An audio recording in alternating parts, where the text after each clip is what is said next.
Hey y'all, it's Mike with Class People TCG, bringing you round one of our Red Gallant versus Blue All Force series. Just kind of go over the rules again real quick. It is you get your starter deck with the memory boost. But yeah, let's go ahead and jump right in. So I am going to be on the left playing Gallantmon, and my wife is going to be on the right playing All Force. She said she wanted to play blue, so I said more power to you. Go have fun. I do think blue is a better deck to build off of. However, I think red is a really good deck as is, but you can do some cool things with it. So starting off, she does go into that Gabumon and then that Gorillamon putting me at one.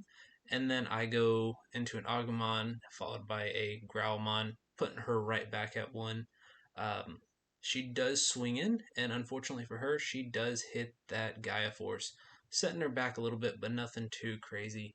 She does end up playing uh, the Dracomon, which allows you to reveal the top three cards of your deck and then add one card with Drowmon in its name. And if I'm not mistaken, she adds the Slayer Dramon to her hand, thinking for that later game. Uh, and then here I do go ahead and promote and then play the Monodramon for two, just for the cheap play cost. I swing in with the Growlmon, live, and then go into a Dark Tyrannomon to put her right back to one. I don't believe she has any rookies to go into, so she does Hammer Spark, go into Veedramon, and then ends up swinging in, and then she hits a Guillimon's or lives through it, and then goes into the Monzemon, putting me right back at two. We are doing a lot of memory choking here. We don't really have the ability to. We don't have any memory tamers or nothing in this first round of it, so we just kind of go with what we have. I do swinging with the Dark Tyrannomon, end up dying. Swinging with the Growlmon and end up dying to the Slayer Dramon. And then in raising, I go to the Biomon, followed by Dark Tyrannomon, and then play another Monodramon from my hand. She goes into an Electmon because she ends up pulling it, and swings again with that Monzemon, and ends up hitting a Rise Greymon. And then she does end her turn by going into a Cordramon. I hit it, swing with the Dark Tyrannomons, hit a Gorillamon, and then end up hitting a blue memory boost. So that way she can gain two memory next turn. Uh,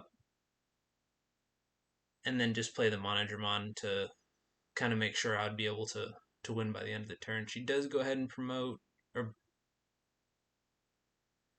pops that memory boost and then goes in the Arrow Vidramon.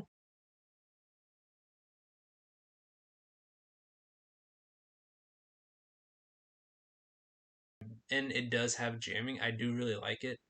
So she does swing over uh, my Dark Tyrannomon, and then sends back my Monodramon to hand with um, what was it? With the V Wing Blade. Sorry, I had to double check it.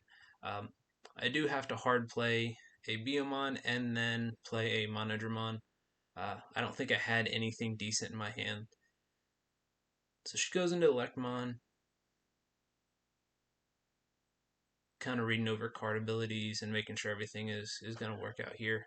Blue likes to work around 8 cards in hand, and I don't think she was able to get into 8 cards in her hand.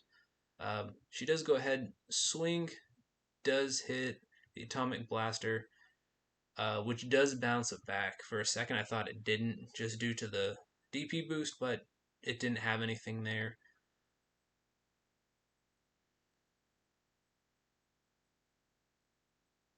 And then she just ends up playing to pass. But at this time, she kind of knew I had game. Um, so then here we are going into game two, trying to get everything ready, kind of getting a better feel for everything. Thus far, like I said, I think red is a better starter deck, but blue is a better deck overall. And I like if I was playing competitive, I would 100% go blue over red if it was based off the starter deck. Um, so here she goes into the Gabumon again, and then plays an Elecmon from her hand for the cheap memory cost. I don't have anything, so I go into the Biomon, and then followed by Dark Tyrannomon, and then the War Growlmon. She does go ahead promote. I think she's trying to think over what she should do. She swings in, hits the Rise Greymon, and then swings in again and hits a Monodramon, and then plays that same card, which allows you to search for 3 and add the Dramon to your hand. You, we did have a little jump there. The camera got messed up, so we ended up having to make sure everything was right. So I do go ahead swing in with my War Growlmon. I live, and then I do play the Geogreymon, which allows you to delete something with 4K or less, and I do delete her Dracomon. And here she does play that Vmon and then go into the Cordramon, uh, just because I don't think she has any other champions in her hand. She was kind of messing around with her Elecmon there, trying to figure out if she wanted to play or not. She goes into Monzimon Raisin, putting me back to 1, kind of choking me down a bit.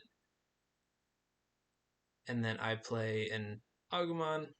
I swing with War Growlmon, and then I swing with Geogreymon, hit the Slayerdramon, and do die. And then I go up into Growlmon, putting her back to 1. She does promote, swing in with the Elecmon, which hits a Lightning Joust, which goes to my hand, and then swings in with the Monzimon and hits an Agumon.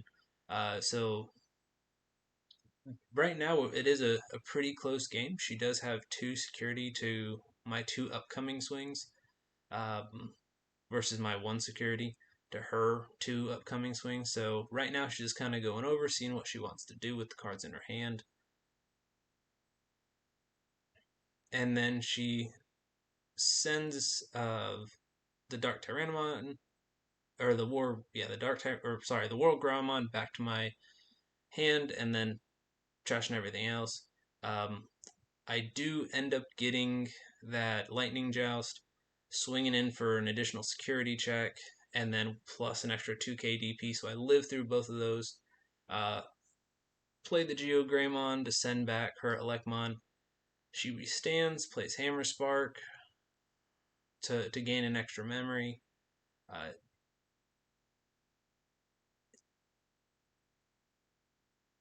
and then does go into that Slayerdramon. Its effect doesn't really help out all that much because I only have 1 security, but I think she was just trying to build up to determine if she was going to swing over or hit my security. Because either way, even if she swung over, she would have had to have something to send back my Geogreymon. Um, plays her memory boost, hoping to hit something good, but doesn't find anything super great. It was just a little too late to go from there.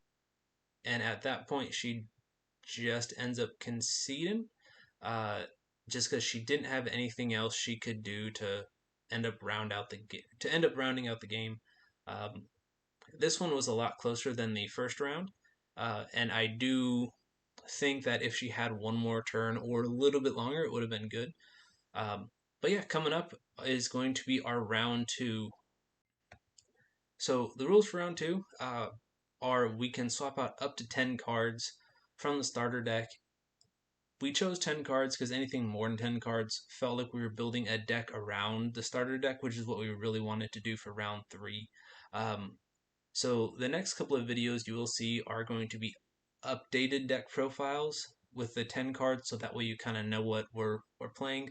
I might separate the videos or I'll keep them in the same. I don't know which route I want to go with just yet. Um, but I do thank you for watching. If you have any questions or comments, leave them down below or send me a message and I'll happily get back to you. Thanks for watching.